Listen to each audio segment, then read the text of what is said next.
Ѓорѓе Давид им се обрати на новинарите пред снимањето на емисијата и рече дека сите се плашат како ќе изгледат звездите на Гранд сега, кога Саша не е тука. Во студиото Гранд во Кошутњак се случи првото снимање на емисијата Звездите на Гранд по смртта на Саша Попович. Членот на жирито Ѓорѓе Давид изјави дека сите се во шок по смртта на Саша, но дека се трудат да продолжат да работат на целиот проект на вистински начин. Тоа е хаос. Секој што ќе ви каже дека не е, лажен, се обидува да биде силен. Ние сме силни и храбри, но што е тука? Падна снег, па секој звер ќе си ја покаже својата трага. Саша постави темели и мораме да градиме на нив, рече тој. Откри дали имале средба членовите на жирито во врска со продолжувањето на надпреварувањето. Немавме средба, но имавме заедничка група каде сите сме многу активни и комуницираме. Оваа досегашна комуникација ветува дека сме свесни дека овој пат се зависи од нас и колку ни работат главите, колку и да не носат емоциите кон Саша. Сепак ова е прво снимање, па ќе видиме, истакна Давид. Тајгер Вудс и Ванеса Трамп излегува во јавноста и објавија дека се во романтична врска. Тие објавија заеднички фотографии на социјалните мрежи со зборовите "Љубовта е во воздухот".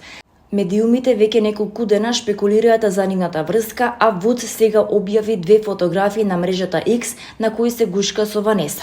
"Љубовта е во воздухот и животот е подобар со тебе покрај мене. Со нетрпение го очекуваме нашето заедничко патување низ животот", напиша легендарниот играч на голф, додавајќи дека и двајцата би биле многу благодарни доколку им се дозволи одредена приватност. Меѓу првите луѓе кои му честитаа на новиот пар беше Иванка Трамп, ќерка на претседателот Доналд Трамп. "Многу сум среќна за вас двајца", рече Иванка придружено со бројни емотикони. Вудс и Ванеса се заедно од денот на благодарноста кон крајот на ноември минатата година, пишуваат медиумите.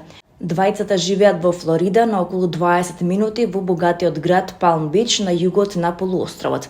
Ванеса Трамп се омажи за најстариот син на Доналд Трамп во 2005 година. Тие останаа во брак 13 години и имаат 5 деца.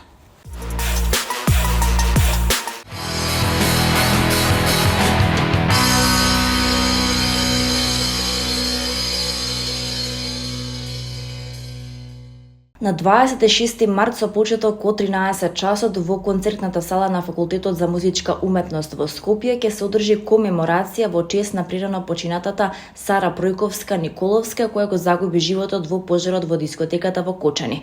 Сара Пројковска беше професорка по пијано на Факултетот за музичка уметност и ги пееше придружните вокали на настапот со групата ДНК на 16 март. Пројковска беше самохрана мајка на 2 деца. Таа пееше придружни вокали на речиси сите поп пејачи во Македонија. Нејзиниот поранешен сопруг, джез трубачот и наставник по труба Александар Николовски почина на 48 години во 2021 година.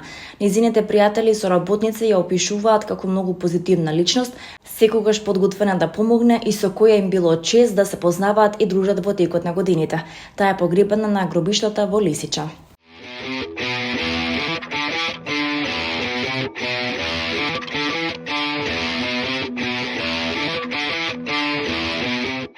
Концертот без зборови на оркестарот на Македонската филхармонија, кој ќе се одржи в четврток со почеток во 20 часот, ќе биде хуманитарен, а средствата од продадените билети ќе бидат донирани во фондот за настраданите и повредените во трагичниот настан во Кочани. На програмата се Ададжо за гудечки оркестар од Семјуел Барбер, концертот за тромбон и оркестар од Анри Томази и концертот за оркестар од Бела Барток. Како солист ќе настапи Джовани Скарпета од Колумбија, а како диригент за прв пат пред оркестарот на Македонската филхармонија ќе застане маестро Габор Холерунг од Унгарија.